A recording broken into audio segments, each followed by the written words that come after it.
It's Joe Neiman with Dealer Club, and I'm joined today with Will Morris. And just wanted to introduce him. Will's joined our Dealer Club team and give him a chance to talk about himself here and explain his background, because I think it's absolutely relevant to what we're doing here. Well, thanks, Joe, and it's good to be here and meet some of the team. You know, Chambray we've talked to a little bit over the phone, and now there he is behind the scene, and he'll be editing this stuff as we go. But, you know, Joe, it's first of all, thank you for the opportunity, and I think a lot of people out there speaking for them would want to say the same thing. The opportunity that was afforded me to come aboard Dealer Club, really looking forward to. In terms of, you know, the story of Will Morris and who I am and where I've been, I mean, Jesus, without dating myself, I'm going back to 14, 15-year-old kid. I don't think I had a driver's license, and I was going to the Meltzer's auction in Cicero, New York with my father, who was a Chevrolet Olds dealer in central New York, and driving back these old rear drive Oldsmobiles back from Cicero at night, and cleaning the dealership at night and mowing the grass and so forth. And but, you know, somewhere along that line as a kid going to the auctions, I got a little gas in my blood, and it's kind of stuck there. And that led me to a, you know, very long and incredible career that I had at Southern Auction in Connecticut, working with Mr. Tribble and Mr. August and learning the brick and mortar car auction business, maybe at the pinnacle of the brick and mortar car auction business. That you could argue that Southern is probably one of the best forums in the country. Could still be one of the finest auctions. So I don't think anybody would debate you on that. I went there religiously every week, and it was world-class. It was amazing. So you know, having the background, understanding, you know, the difficulties I saw my father go through to generate cash and so forth, to keep that dealership going some winters and stuff. It was, you know, it was a realization to me. And then as I was out on the road selling for Southern, man, I was seeing a lot of that, you know, and I really came to appreciate the grit and the soul that these dealers have and what it takes to be wholesale. I've seen some phraseology recently, someone saying that, you know, wholesale ain't easy. Well, it never has been, right? And it takes a different breed to do that. So, you know, the career molded and shaped itself. Around 2005, there was kind of a life event. I lost a brother-in-law, and that kind of changed things. My wife, we had 4 young kids at the time. I was working around the clock, and it just didn't seem right. The light went off where I thought it was time to do something for myself. Yeah. And I thought I knew enough to start a business, and Sudden Services formed. And it was just a play on the words. All of a sudden, you realize you need somebody to help you at the auction.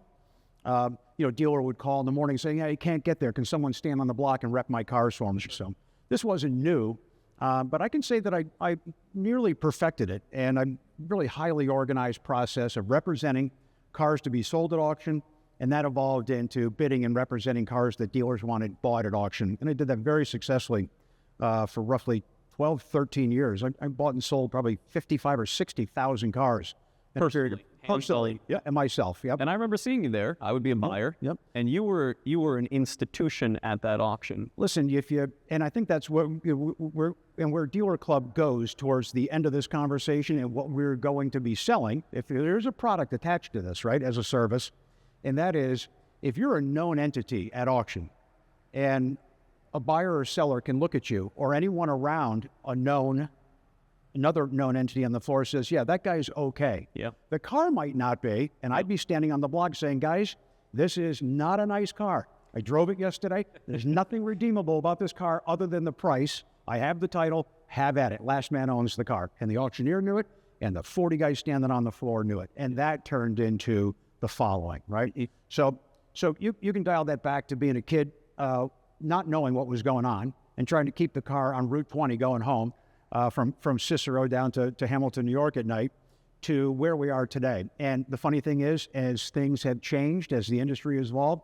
there are a lot of things that haven't changed. Yeah, I like to say that about this part of the car business. The more things change, the more they stay the same. They revert back to the mean. The core understanding that I've done business with Joe, Joe's done business with me. We have an understanding. If there's an issue, one of the two of us can pick up the phone and call the other, hash it out. It's just a used car. Let's move on down the line and have at it. So I'm excited. I think Dealer Club, in a way, brings back a lot of that, you know, old school mentality, which is absolutely what we're trying to capitalize. 100%. Yeah. 100%. Yeah, it's going to be fun. It's going to be fun. Looking forward to it. Good. So Will's our director of sales. it comes with the title too, right? Director of Sales. Yeah. So grow this marketplace. Yeah, and Joe, we have a really high-end, very complex sales model, which is we've taken the United States, and put it into like 4 pieces of pie, right? So, but the reality is, and the way we mapped it out, if you look at the sections of the country, Northeast, Southeast, Texas West, which goes up right the West Coast, and then that central part of the United States, what's unique about that, what we will do very purposely, is kind of plot out where the major auctions are, where the major logistical hubs are, right? So, yeah, it's a simple Northeast, Southeast, West, and Central, and so forth.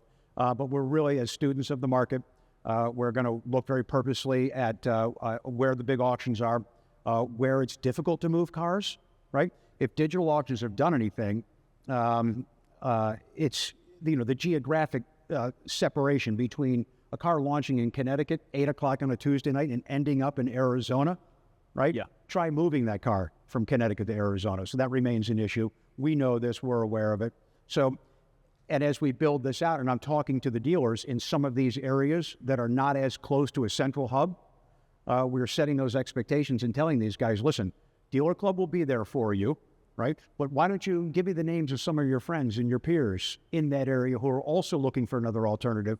So when we go and open new areas and new regions and so forth, we'll very purposely make sure that we've got the apparatus of a good mixture of buyers and sellers set up to make sure they have success. You launch a car without enough eyes on it, we know the rest of the story. Right. In that situation, we've led a dealer astray, which is not what we're looking to do. I think, there's a lot of things we could say, that little nuances that we could give about our business, but we're really going to be pretty transparent about this whole thing. There's not a lot of secrets. Everybody's going to figure out what we're doing here. But it's really, especially out of the gate, it's going to be quality over quantity. We don't need to set the world on fire. We're not trying to steal everybody's market share.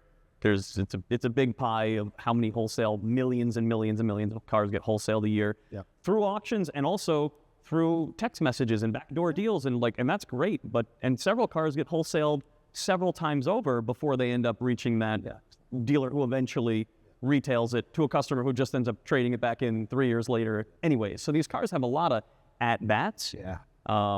But definitely the quality over the quantity, it doesn't necessarily mean cars being the highest quality. It means the representation and the reputation of that seller. Just like you said, when you've got an awful car, you're going to call it for being an awful car, and you can represent it that way. One of the things where these and the dealers, and in fact those that have reached out to us already, we're capturing your information, we're trying to get back to you and so forth, we're following up. You're getting email notifications, we're posting stuff like this that we're putting out onto our social medias. So please follow us on LinkedIn and YouTube, right, and capture this stuff.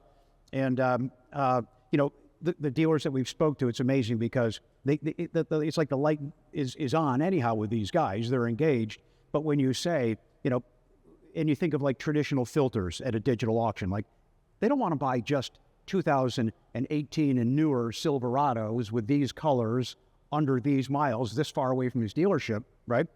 When they understand that Dealer Club has provided a filter that no matter what that guy is running, Silverado otherwise, I want to look at his car, right? That's the big deal because he's a known entity. It's like that guy you know and trust, and we want that to be institutionalized in the product. And listen, if you're a seller that has a car that you can't stand behind, we understand that too. Absolutely. It's Dealer Club may or may not be. The car's going to stand there pretty naked, but stripped without any robe is you, the guy standing on the block. And you either want to cover yourself up, and the easiest way to do that is just put the car on the body, describe it properly. Well, for sure, describe it properly, because you and I have had this, we were going back and forth on whether or not we don't want cherry pick the cars. The car can stand by itself. I don't care if the car is hobbled. Joe's got that old Mercedes that he put up. It's a tragic piece of, right? I don't think the car runs. It's properly described. He's got it set at a $500 reserve. Might be a $1,100, $1,200, $1,300 car. It's going to sell. The guy who buys the car will have no surprises when it gets off the truck. And that's the key, right? If you get what you bid on, right, it's a good experience. When the car comes off the truck, and I'm not talking about scratches or a worn steering wheel. It's like apples and oranges. It's just deflating as the buyer.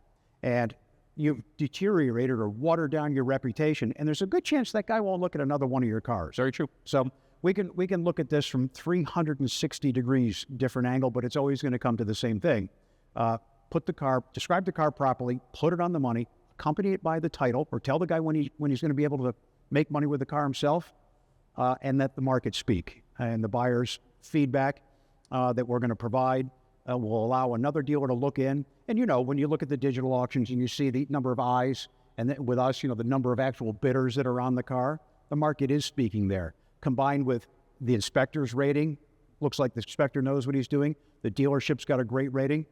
Bid with confidence, and that becomes a good use of time. So, yeah, and the whole thing either adds or detracts value from the actual cars that seller is listing. I personally will pay more to buy a car from someone that I deem as reputable or I have a relationship with, because it's a de-risked experience. There's nothing more frustrating than getting a car. It's not what you thought it was going to be.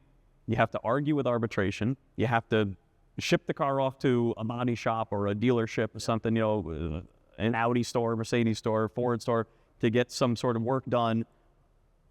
Every car dealer, I think, is looking for basically the clean exit strategy on a car, especially if that's what they signed up for. If they bought a tortured car and they knew that and they were going to rebuild the thing, that's one thing.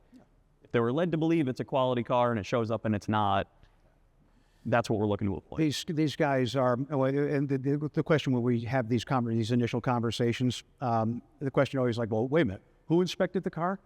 And you ask the guy to put on his selling shoes, and you say, you did, right? So, all right, so now put on your buyer shoes and understand that the guy that you're bidding on that car, he wrote the car himself, right? So it's his reputation. And then you begin, again, the light begins to go off. You're like, okay, I get it.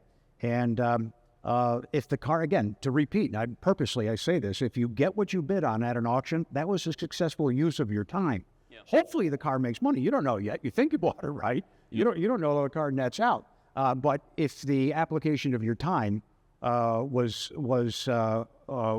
smart buy of time, then it makes sense to, right? Because we're hearing, and I'm just not going to name names, but some of our competitors in play, both digital and physical, guys are logging out of some of these atmospheres. It's just not an applicable use of their time. Yeah. And I think when it comes down to it, as always, your most valuable asset, the number of hours you got on your clock. So we're gonna aim for that too. Make it a good smart time investment for a guy too. He's not spending all day or all week trying to unwind a car or argue with arbitration or we don't. Well, because it starts at the top of the funnel. Somebody somewhere knew what that car really was. Yeah, and he chose not to declare it, right? So he's going to aggravate everybody else down the line. Yep. It's going to cost him money. He's got to buy the thing back. A trucker's got to show up again.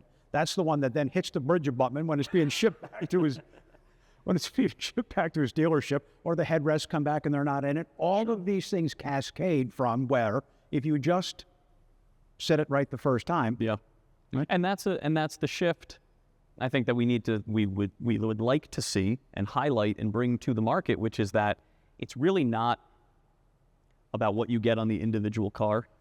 It's really about, if you're going to wholesale 20, 50, 1,000 cars this month, what's it look like at the end? Yeah. Right? Yeah. And it's taking that holistic view and understanding that the way you get the best results on that, it's not necessarily having the best cars, it's how the industry, how your buyer base perceives you as a seller. That's the biggest X factor, the biggest unlocker of value creation is the reputation. I often wonder if, and it's almost like a place where you go to get your hair cut, right? You're familiar with the person who cuts your hair. They go out of business. The place burns down. It gets hit by a truck, and the guy who's been cutting your hair for 20 years is gone. Now what do you do, right? So I think car auctions, in a way, I'm trying to make an analogy here. It's like you go to the place where you like to get your hair cut. Something happens there. You still feel like you're married. You'll go back and get another. You'll go back for years to get your teeth kicked in or to get a bad haircut. You're punishing yourself by not opening your eyes to say there are other ways to do this. Yeah, and sometimes it's the devil we know is, less threatening than the devil we don't. And I've never, in all of these years, and we're now, it's over 30 years, I've yet to meet a car guy who will say, put his arm around me and say, hey, Will, tell me something here I don't know about the car business, right? They won't do that. Because it's for fear of not asking that question, like, all right, how does this work? Yep. Literally, like, how do I put the app on my phone? I mean, these are some primitive conversations that don't get had because, well, I've been going here with my father since I was 14 years old. That's where I'm going. And he doesn't look at the overall results on an annualized or quarterly basis. Yeah. And really, and he's doing well. The place, he's selling his cars, he's buying his cars. But the reality is there's an upside, a net upside to a financial plus elsewhere. So you got to be able to just kind of lower your guard a little bit, raise your hand, pick up the phone, call one of us, ask us, what is it? Because that's the question that gets, asked next is, all right, well, how is this going to work? And when do you guys go to market? How do I register and all these things? Yeah, start to ask those questions of us, and let's start to have those conversations. Yeah, and a little bit of vulnerability goes a long way, and being willing to explore doing things differently. I mean, you gotta adapt and you gotta grow in this industry. Otherwise, you get stagnant and. Yeah. And I think, the market dynamic itself solves for a lot of that. And even if you're not paying attention, if you come in and out, if you're not a wholesale-oriented dealership, new or used, I mean, right here where we are in Sarasota, if you put a pin right here, I mean, how many rooftops that are automotive-related are right here? I would say that less than 50% of those guys go to an auction. They might not even have a digital auction on their phones, but they're in the car business, right? So, that car that's sitting there and has been sitting there, you don't know what someone will pay for that car. Put the car, go outside, walk around the car. I mean, when we talk about, how does this thing work? I mean, it's not rocket science. You go out, look around the car, right? Take those shots that you think of. Go inside, log into your computer, and then tell the story of the car, right? Remember, it's a reflection of you ultimately in your dealership. But if you nail the condition of the car, right? Accompany it with the title and put the car on the money. There's got, I mean, and again, just right here in this geographic area, how many hundreds of thousands of dollars, millions of dollars of metal that's just sitting there that's so easily convertible. Lest you raise your hand and ask, how do I do this? I've been going to a physical auction for years. We're not asking you to stop going to a physical auction. I think it'd be crazy. I say this all the time, that you should be at a car auction at least once a month. And you might go and just have a coffee in one hand and a hot dog in the other, walk around the place and listen, whether you're going to transact or not. And for that matter, put Dealer Club on your phone, log in, watch the cadence of these auctions, understand what's going on, set your filters out to another area of the country, see what Audis are doing out in the Southeast, see what Chevrolets are doing in Texas. There's these different markets that you have to be aware of. So again, I think as we begin to not re-educate, but right, wholesale is being reimagined all the time. You can thank this guy for it, right? The disruptor. But that's been a good thing because to a person when you're engaging them and we're pitching Dealer Club to them, it's wow, what's Joe up to again? What's going to be the difference here? And I think you touched on this before that it's really it's not that much different at all, is it? Right? We're going to have a reputational based situation where if you properly describe the car, you're going to benefit at auction and the buyer's going to have a good experience. Absolutely. And that keeps everybody coming back. Yep. It's kind of the oldest trick in the book. Yeah. It's not a trick at all.